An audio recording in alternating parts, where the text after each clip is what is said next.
Bom dia, meus amigos, bom dia, minhas amigas.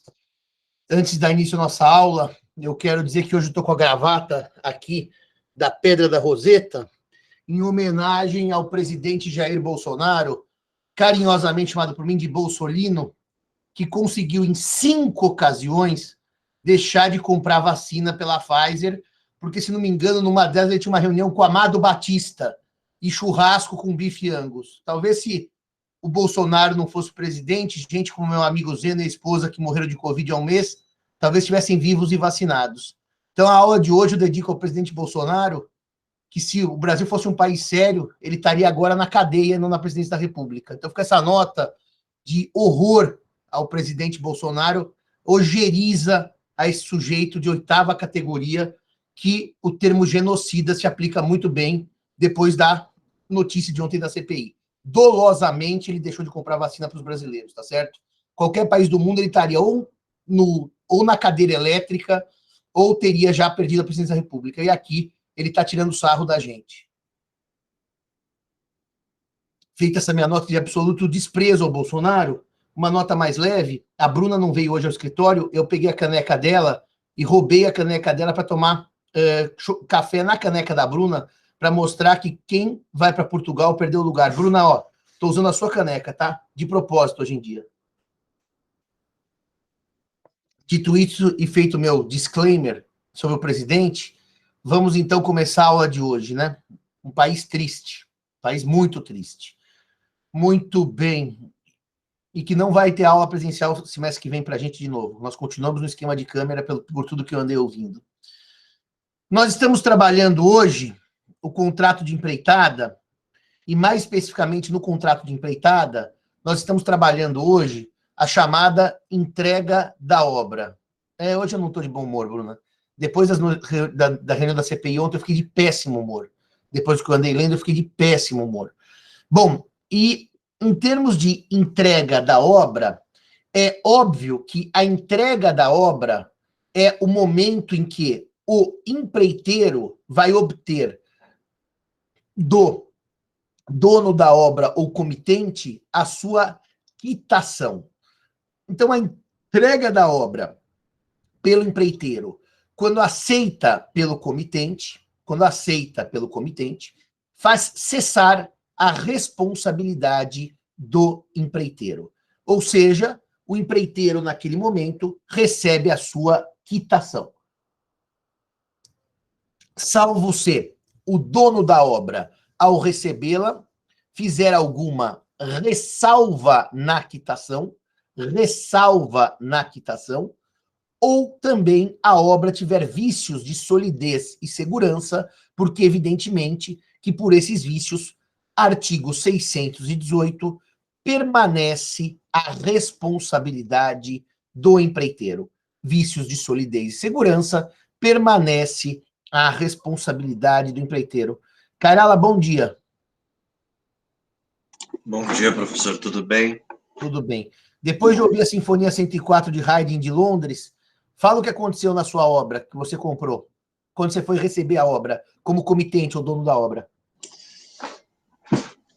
Tinha pequenos defeitos, então eu reprovei a entrega da obra.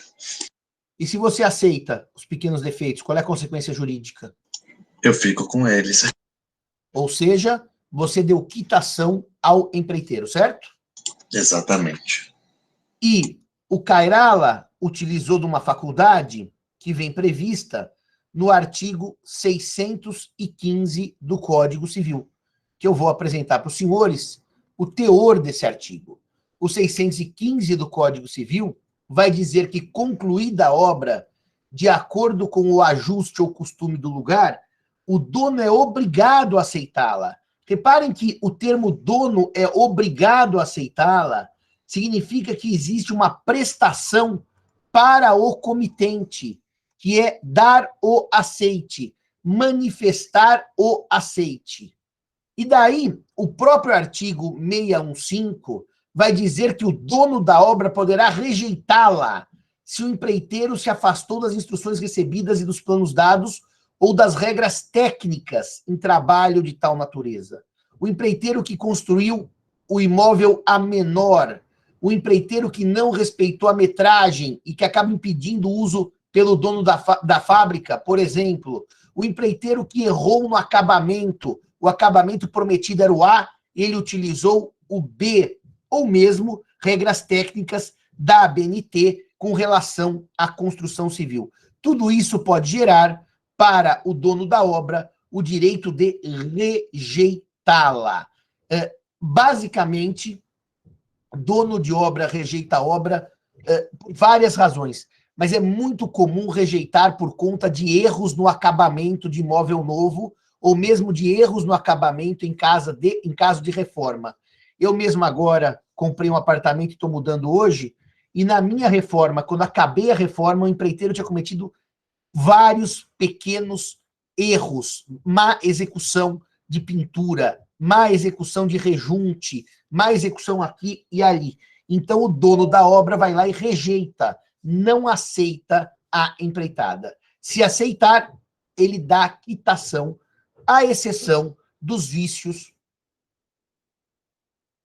de solidez e segurança, e depois o Gomide vai explicar para vocês o 618 com mais calma e os seus efeitos, tá certo? O que acontece quando o dono da obra rejeita a obra? Aí nós temos a dicção do artigo 615 e 616. O 615 permite que a obra seja rejeitada. Rejeitada. E o 617 vai dizer que no caso da segunda parte do artigo 616, desculpem, no caso da segunda parte do artigo antecedente, pode quem encomendou a obra, olha, em vez de enjeitá-la, recebê-la com abatimento do preço. No fundo, surgem duas opções. A primeira é a rejeição, é a não aceitação, ou simplesmente o abatimento do preço. Trata-se de uma faculdade do comitente. Rejeitar ou abater. Eu já disse isso para vocês, a ignorância é complicada. Quando eu ia ao interior, meus avós tinham fazenda na região de Jaú, e às vezes nascia um carneiro, e o empregado dizia, né? A mãe enjeitou o carneiro. O prepotente aqui dizia, nossa, o sujeito usa o verbo enjeitar, não sabe que não existe isso, que o verbo correto é rejeitar, sendo que depois a gente cresce e descobre que ignorante sou eu, que não sabia que existia o verbo enjeitar e que é técnico e que, aliás, é mais usado pelo Código Civil do que rejeitar. Rejeitar está no CDC. O Código Civil usa uma linguagem mais castiça e, portanto, o empregado da fazenda falava um português melhor que o prepotente de 17 anos que tirava sarro no uso do verbo, vivendo e aprendendo. Dito isto, nós vamos prosseguir a nossa conversa com a questão dos riscos decorrentes da empreitada. Com a questão dos riscos decorrentes da empreitada. Professor, se o dono dá uma ordem de instrução, mas a mesma contraria a regra técnica, o empreiteiro é obrigado a acatar? Olha, as regras técnicas, Gabriel, elas são das mais diversas naturezas e muito detalhadas para todos os tipos de situação numa obra.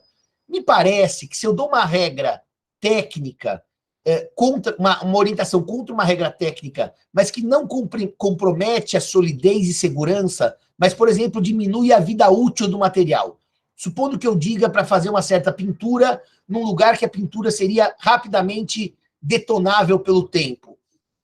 Eu posso desobedecer regras técnicas e falar, desobedece que eu assumo esse risco.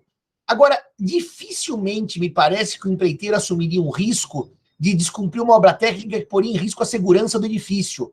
Por exemplo, use menos cimento na estrutura, ou faça uma fiação mais simples, de modo a pôr em risco o fogo. Me parece que depende muito de qual ordem você está dando e qual instrução você está descumprindo. Mas se for uma coisa que a norma técnica tem como perfunctória, só para melhorar o uso, a vida útil do material, se você descumprir, o azar é seu. O seu material vai ter menos vida útil, você não pode reclamar. Mas, dependendo da norma técnica, se colocar em risco a própria estrutura da obra, por óbvio que o empreiteiro tem justa razão para se negar a cumprir a ordem, inclusive denunciando o contrato por culpa do comitente, dizendo, olha, se eu seguir o que esse louco quer, a obra cai, não vou fazer a obra. Seria uma resolução culposa por força de uma ordem do comitente. Olha, deixa eu dizer uma coisa para vocês. Na turma de família, eu tenho feito um esquema aqui de deixar as pessoas perguntarem por voz, sabe? Eu estou bem cansado dessa aula com a tela preta, portanto, se os senhores quiserem perguntar por voz, abram a câmera e perguntem, porque é mais gostoso. Claro que se todo mundo perguntar ao mesmo tempo, a aula vira o caos, porque nós estamos num sistema telepresencial. Mas aqueles que quiserem perguntar, podem abrir e perguntar por voz, pelo menos quebra um pouco a minha própria voz, que aliás eu já não aguento mais minha própria voz. Eu disse para o Cairá lá ontem que agora eu estou no módulo final de semestre. Eu só vou dar as aulas da USP, 1 ou 2 palestras e tirar férias, que eu não aguento mais esse sistema de Zoom. Ah, professor, as aulas começaram em abril, sim, mas o ano começou em janeiro, né? O ano não começou em abril. Abril já estava no meio do ano quando começaram as aulas. Esse mês que vem eu tinha escolhido dar a teoria geral dos contratos de novo, mas depois eu descobri que tinha um colega que pediu as aulas, então não vou poder dar a aula que eu tinha escolhido, e como não pude dar a aula que eu tinha escolhido, porque eu fiz uma deferência a esse colega, sobrou para mim, porque daí todo mundo já tinha escolhido o filé mignon, sobrou para mim direito das sucessões da grade antiga. Vão vendo, senhores. Eu vou ter 2 alunos de manhã e 1 aluno à noite. Vai ser o curso mais requisitado da história do Largo São Francisco. Vão ter 4 alunos. 1 que não aparece, 2 que dormem e eu. Vai ser o curso mais requisitado da história da faculdade. Vai ser um sucesso absoluto de público e crítica, tá certo? Estou muito animado para dar aula no noturno e no diurno na grade antiga em sucessões. Realmente estou muito animado. Muito bem. O que me leva a crer que eu vou ter que fazer uma bela matéria de pós-graduação para pelo menos ter aluno de pós-graduação. Bom, os riscos decorrentes da empreitada e a sua distribuição começam com o artigo 1267, que é um artigo de uma regra geral sobre o risco das coisas. O artigo 1267, ele trata, sim, Túlio, aula VIP. Aula VIP quer dizer que você, eu, o Cairá, a Bruna e alguns orientados meus. Vai ser VIP, eu vou dar aula para eles de sucessão. Se tivesse pelo menos lousa para a gente brincar, não, tem que fazer aqui no PowerPoint, setinha que sobe, setinha que desce. Bom, ele trata de regra de transmissão da propriedade. Cairá, mostra aí, para falar dos riscos da empreitada, um artigo geral da transmissão da propriedade, que é o 1267. Agora o Marcelão acordou, já são quase 8 horas. Marcelão, bom dia. Que bom que você acordou cedo, Marcelão. Estava preocupado com você. A propriedade das coisas não se transfere pelos negócios jurídicos antes da tradição. Então, vamos lá. A quem pertence... Pode deixar o artigo aí, Carla. A quem pertencem os materiais na empreitada mista? Na empreitada mista, o empreiteiro fornece os materiais. E pela regra da tradição, do artigo 1267, o material fornecido pelo empreiteiro é de sua propriedade até que ocorra a tradição. E, portanto, se o material se perder durante a consecução da obra, como a empreitada é mista, a responsabilidade e os efeitos da perda recaem sobre o empreiteiro. O empreiteiro é dono. Se o empreiteiro é dono, os materiais só passam a propriedade do comitente, ou dono da obra, quando a obra é entregue. E, portanto, até lá, ainda é de propriedade do empreiteiro, na empreitada mista, os materiais. Agora, pode tirar o artigo. Agora, supondo que a empreitada seja de lavor. Bom, se a empreitada for de lavor e o dono da obra fornecer ao empreiteiro os materiais, deixa eu dizer uma coisa para vocês. O que eu tenho visto nas pequenas obras, e curiosamente eu e minha irmã estamos mudando de casa, cada um para uma casa, porque irmão é ótimo, irmã é ótima, mas morar junto é péssimo. E cada um contratou um empreiteiro para a obra. Há uma situação em que o dono da obra paga o material, mas quem compra é o empreiteiro. Ele compra, ou seja, não sou eu que vou comprar a tinta, porque eu não sei escolher tinta, tá certo? Nessa hipótese, o empreiteiro comprou o material por minha ordem. Portanto, o material é meu. Ele não está fornecendo material. Ele está comprando material com minha autorização. E nessa hipótese, o material é meu. Bom, Simão, se você é o dono do material como comitente, o que acontece com a perda eventual do material? Reparem que aí o artigo 612 do Código Civil vai dizer o seguinte: se o empreiteiro forneceu só mão de obra,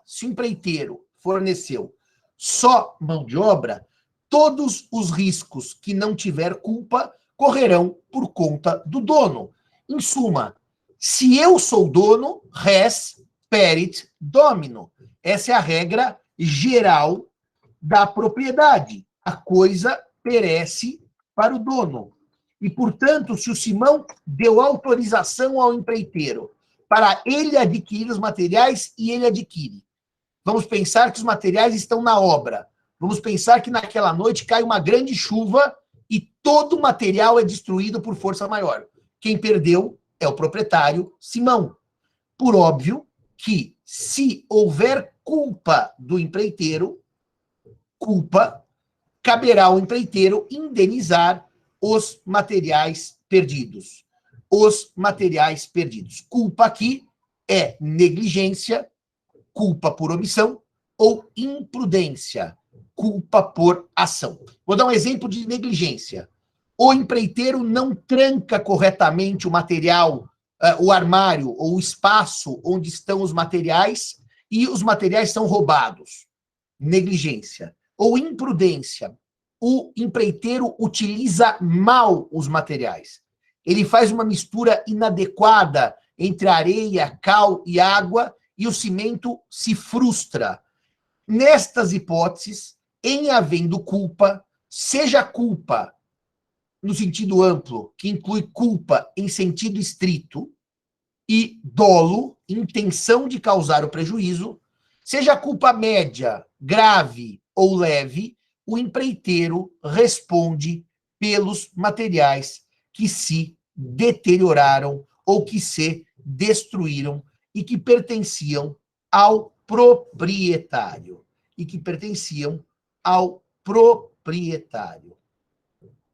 O artigo 611 também tem uma regra bastante interessante, que acaba voltando, em certo sentido, numa regra geral das obrigações, que eu já vou dizer qual é.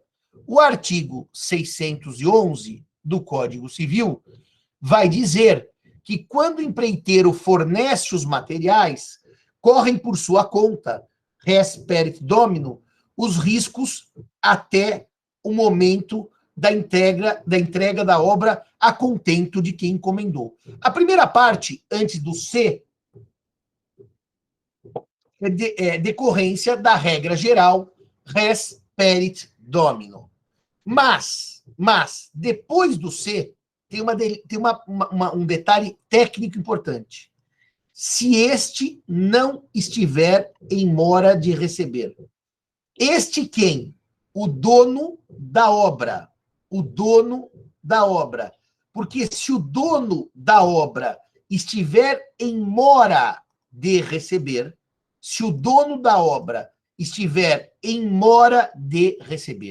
o comitente moroso tem um acréscimo de responsabilidade.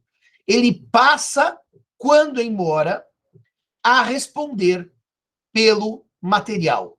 Há um acréscimo da sua responsabilidade, cuja base técnica é o artigo 399 do Código Civil, que o Cairala vai projetar para a gente.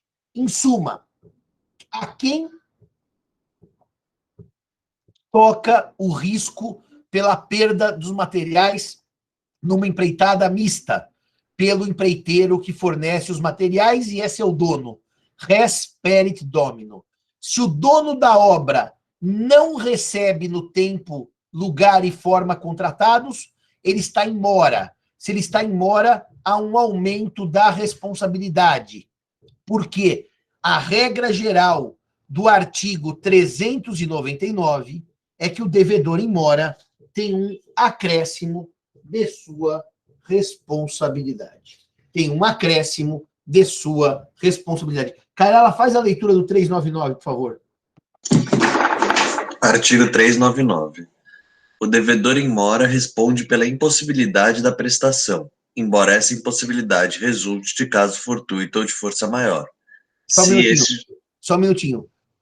Essa é a regra geral. O devedor responde pela impossibilidade da prestação, embora resulte de fortuito ou força maior, se ele estiver em mora. Só olha o se esses e para a palavra atraso. Exato. Se esses ocorrerem durante o atraso. Então, Salvo... Não, peraí, Carla, por favor. Pera só um minutinho. Então, no fundo, eu vou lançar no chat o artigo 611 e vocês vão ver que eu vou ler o 611 e o Carla vai ler de novo. Quando o empreiteiro fornece os materiais, correm por sua conta os riscos até o momento da entrega. Res perit domino. A contento de quem encomendou. Se este não estiver em mora de receber. Agora, leia de novo até a palavra atraso, 399, Carla. Só a regra, não precisa ler a exceção, não.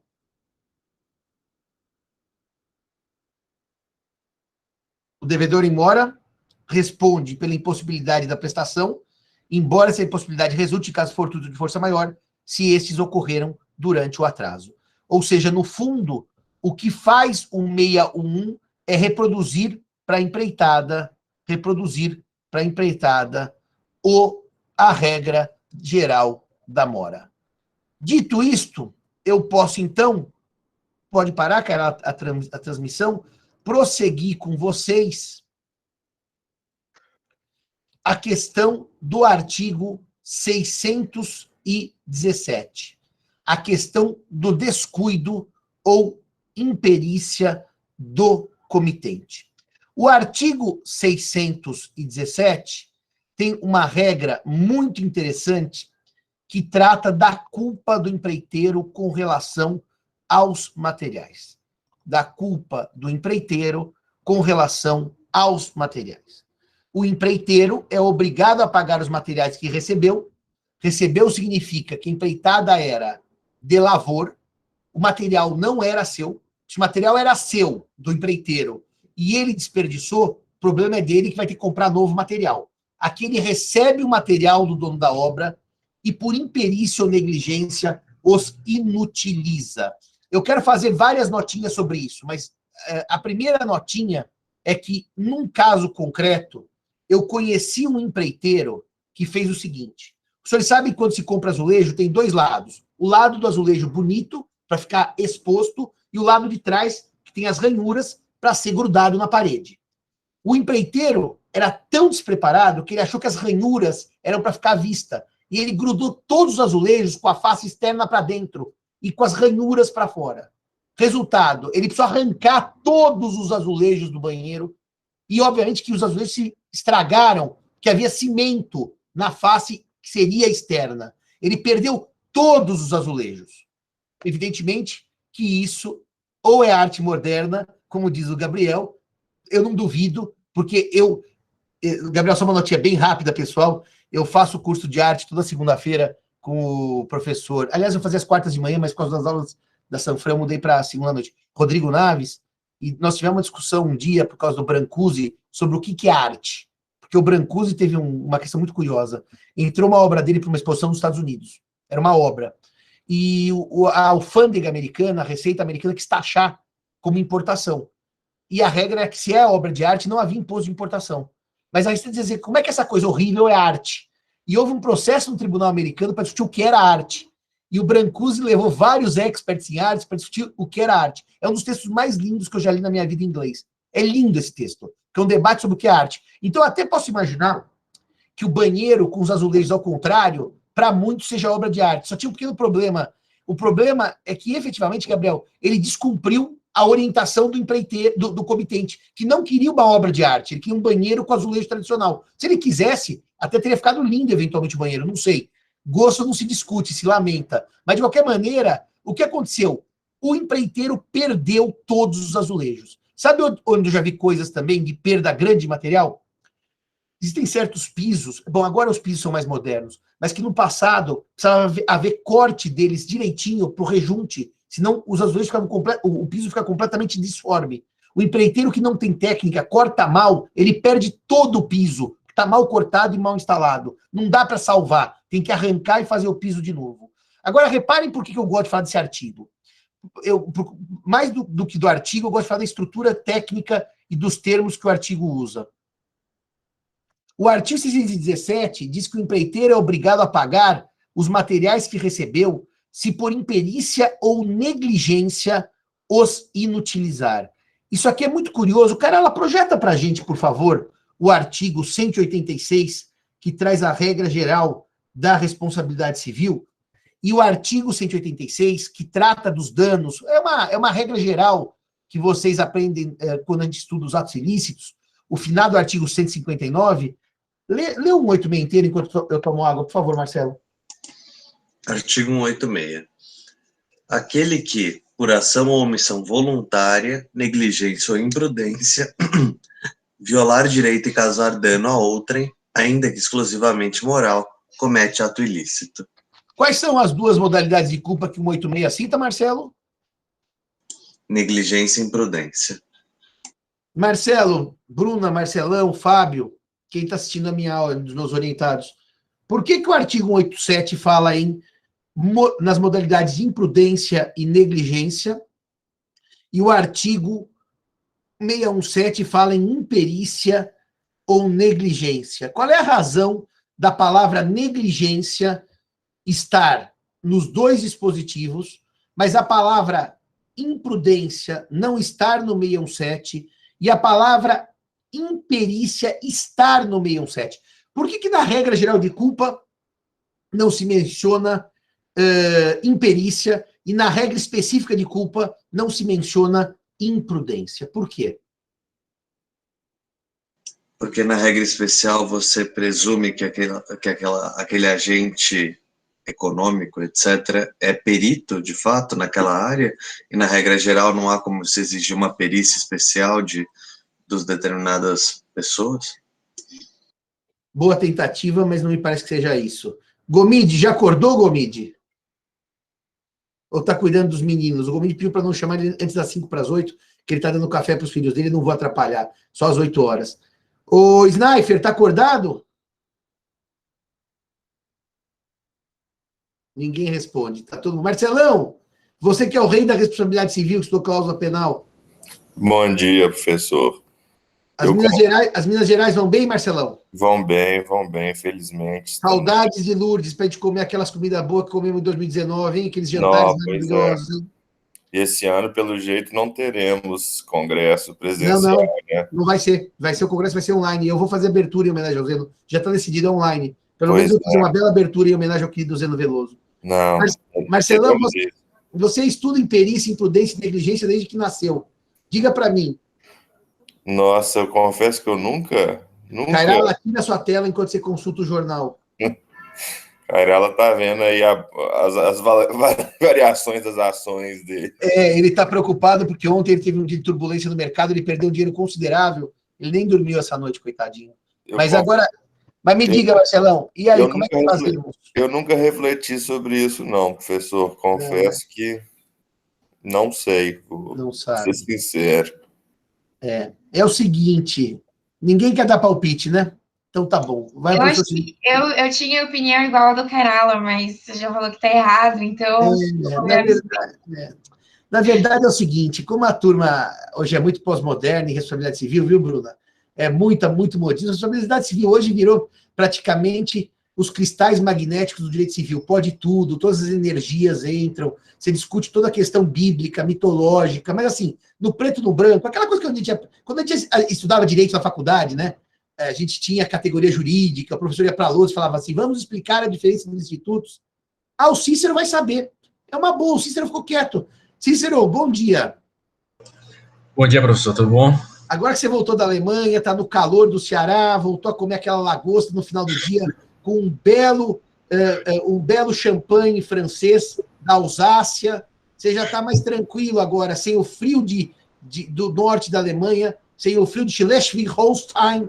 Então você pode me responder qual é a diferença de imprudência, negligência e imperícia e por que o artigo 159 do Código Antigo não usava imperícia na sua matriz teórica, e o artigo 186 não usa imperícia em sua matriz teórica, e o artigo 617 usa a imperícia. Eu também desconheço, professor, a razão da omissão da imperícia no 59. Então vamos lá. Fique tranquilo. De qualquer jeito, como o Cícero vai ter a banca mais difícil de doutorado da história da faculdade, nós vamos fazer uma banca intercontinental, de professores do Japão, Áustria, Alemanha, Itália, Hungria, Bulgária, vai ser a banca intercontinental. Mas, Cícero, é o seguinte, quando a gente lê a... Porque, assim, ninguém também gosta de ler os clássicos mais, né? A gente começa a ler do resumo da internet para frente. Mas os clássicos nos ensinam, basicamente, um homem chamado Aguiar Dias, José de Aguiar Dias, que a imperícia não é uma modalidade autônoma de culpa. O Aguiar Dias diz uma coisa que é óbvia. A culpa por ação é chamada de imprudência. A culpa por omissão é chamada de negligência. A imperícia é sempre uma culpa por ação ou omissão. Só que com um plus, com um quê. É uma omissão ou uma ação no exercício de uma profissão ou de um ofício. Portanto, o médico que erra a anestesia, é para dar uma anestesia, ele dá um outro remédio. Ele é imperito por ação. No fundo, é uma imprudência profissional. O médico que esquece a gaze na barriga do paciente, ele é negligente no exercício da profissão. Então, é uma imperícia, mas é uma negligência em sentido lato.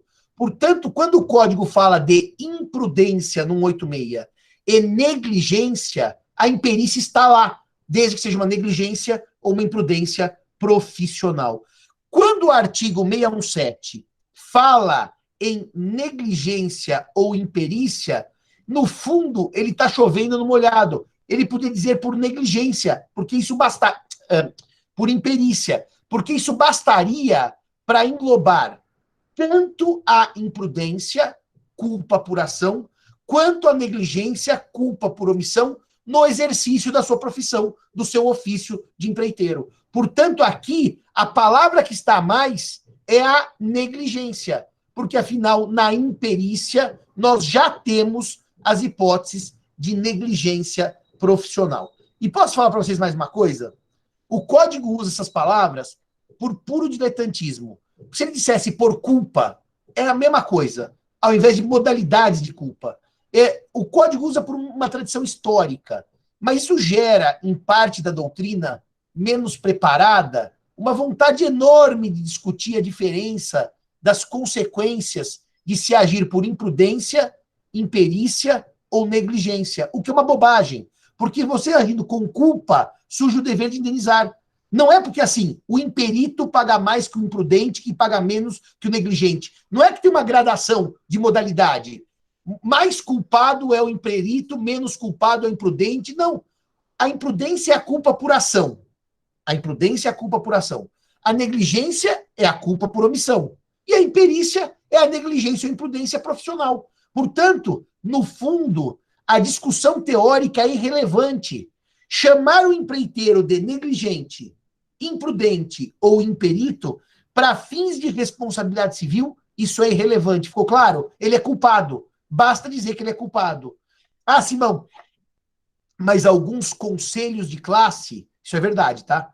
Punem, na questão deontológica, os seus profissionais de acordo com as espécies de culpa, tá? Tem regras, por exemplo, assim. Você é punido mais severamente se é imperito do que se é negligente, do que se é imprudente. Estou dando um exemplo teórico, mas existe. Isso é uma opção deontológica dos órgãos de classe em punirem os seus profissionais. Mas, de qualquer maneira, é absolutamente irrelevante pro direito civil se vocês disserem o empreiteiro é negligente, imprudente ou imperito. O resultado é igual. Causou um dano de 10, ele paga 10. Não é assim, gente. Se ele é imperito, causou um dano de 10, paga 9. Se ele é negligente, causou um dano de 10, paga 11. Não, não. Se ele é culpado, ele paga 10 porque o dano é de 10. Está bem claro que esses termos teóricos não mudam a responsabilidade civil? Quem é imperito, quem é imprudente, quem é negligente e causa um dano de 10, paga 10 porque foi culpado. Porque se culpa não houver, não paga nada. Você não paga mais ou menos por ser negligente, imprudente ou imperito. Me fiz claro, senhores e senhoras? Alguma dúvida sobre isso? Professor, posso tirar uma dúvida? É claro? Então, eu só queria saber se, no caso da empreitada, então, eu posso entender que sempre vai ser presumida a imperícia, porque eu sempre posso esperar que ele tenha conhecimentos técnicos no uso dos materiais? Na verdade, Alcides, você trabalha em escritório de advocacia? Sim, eu trabalho com o Adamec. Ah, tá. Você é muito preparado. Suas perguntas. Eu até achei que você fosse um cara de 50 anos. Agora, com a sua voz, vi que você tem um pouquinho de 50 anos. Não, que suas perguntas são muito técnicas. Muito, muito técnicas. É o seguinte: na responsabilidade civil, a gente estuda. Nós estamos num campo de responsabilidade civil contratual, tá certo? Que, se os materiais se inutilizarem, na responsabilidade civil contratual, há sim uma presunção de culpa do empreiteiro, porque é contratual essa responsabilidade civil, tá certo? Quando a lei diz, né, que ele responde por imperícia, etc., é uma responsabilidade civil contratual. Eu vou dizer, eu entreguei o material e o material se perdeu. Por quê? Foi mal cortado, o cimento foi mal misturado, as telhas quebraram durante a execução da obra. Aqui é uma responsabilidade civil contratual, porque, em regra, Alcides, culpa se prova, não se presume. Culpa se prova. Se eu bato no seu carro, você, a vítima, vai ter que provar a culpa. Por isso que a responsabilidade objetiva vem no sistema para tentar evitar o debate sobre prova de culpa. A responsabilidade objetiva tira do sistema o elemento culpa. Mas na responsabilidade subjetiva, a culpa é provada por quem alega. Aqui no 617, quando o código vai dizer o empreiteiro é obrigado a pagar os materiais que recebeu, se por imperícia ou negligência os inutilizar, eu vou chegar e vou ter um material inutilizado. Olha que coisa interessante, a responsabilidade é contratual aqui. Não me parece que eu tenho que provar culpa do empreiteiro, porque ela é contratual. Há uma presunção de culpa contratual contra o empreiteiro. Cabe a ele dizer, eu não inutilizei por imperícia ou negligência, mas você me forneceu um material de baixíssima qualidade, que olha o que acontece, eu vou quebrar o azulejo e ele se desfaz. Cabe a ele provar, no fundo, ou a culpa do comitente que forneceu mal os materiais, ou mesmo o fortuito ou a força maior. Eu não inutilizei por culpa minha.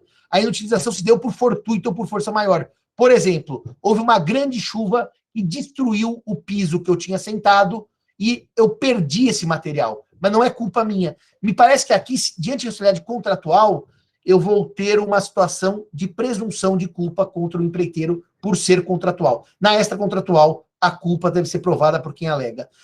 Antes de eu fazer um intervalinho de 5 minutos, eu queria dizer uma coisa para vocês sobre a aula passada que eu fiquei pensando. Eu fiquei pensando muito nisso porque eu não fiquei satisfeito com o que eu lhes respondi.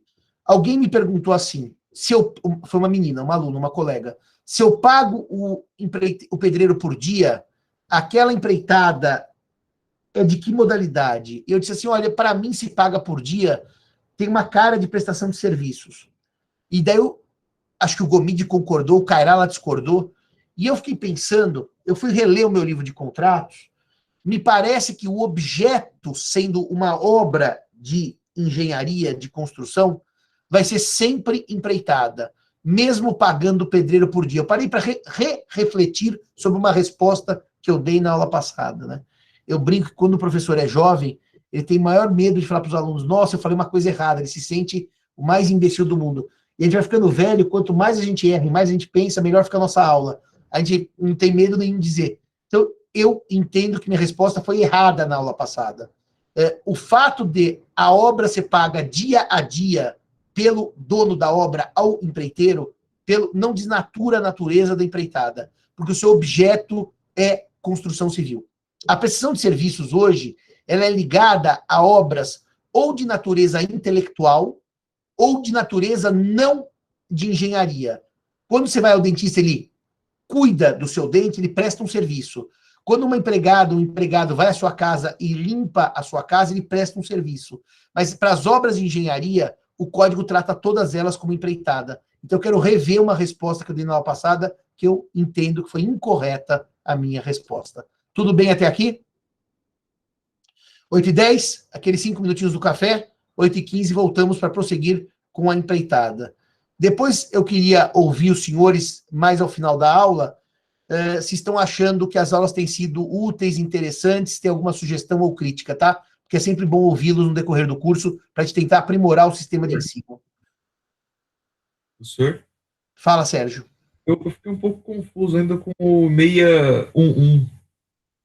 Com 61, o senhor ficou confuso? Eu fiquei confuso porque se este não estiver em obra, no caso, em mora, seria o comitente em mora? Ou seria o... Sim. Este, quem a encomendou. Vou pôr aqui o artigo para você. Quando o empreiteiro fornece os materiais, correm por sua conta até o momento da entrega da obra, a contento de quem encomendou. Se este aqui é o empreiteiro não estiver em mora. Se o empreiteiro estiver em mora, aí... Não, peraí. Quando o empreiteiro fornece os materiais, correm por sua conta, empreiteiro, os riscos até a entrega da obra a contento de quem encomendou. Se esse não estiver em mora. Porque se quem encomendou estiver em mora, passa para quem encomendou o comitente os riscos dos materiais. Então vamos lá. O artigo tem duas partes. Na normalidade da vida, o empreiteiro fornece o material e por ele responde até a entrega da obra. Então eu marquei a entrega da obra para o dia 10 de maio. O empreiteiro responde até 10 de maio pelos materiais. O dono da obra, o comitente, quem encomendou, não vai receber a obra no dia 10. Ele estará, ele, comitente, em mora, porque não foi receber a obra. A partir daí começa a ceder-lhe o risco dos materiais. Porque a mora do credor aumenta a sua responsabilidade. O credor comitente, que não sofreria riscos dos materiais, passa a sofrer quando não recebe a obra. Ficou clara a minha frase? Até o momento da normalidade contratual, quem responde é o empreiteiro. Quando o comitente não recebe, entra em mora. E muda-se o risco. O risco passa para o comitente. Entendeu agora? Entendi, professor. Obrigado. Claro. Então são dois períodos, Sérgio. Anterior à mora do comitente, o risco é do empreiteiro. Posterior à mora do comitente, o risco é do comitente. Há uma mudança de risco contratual por força da mora do credor. Tudo bem?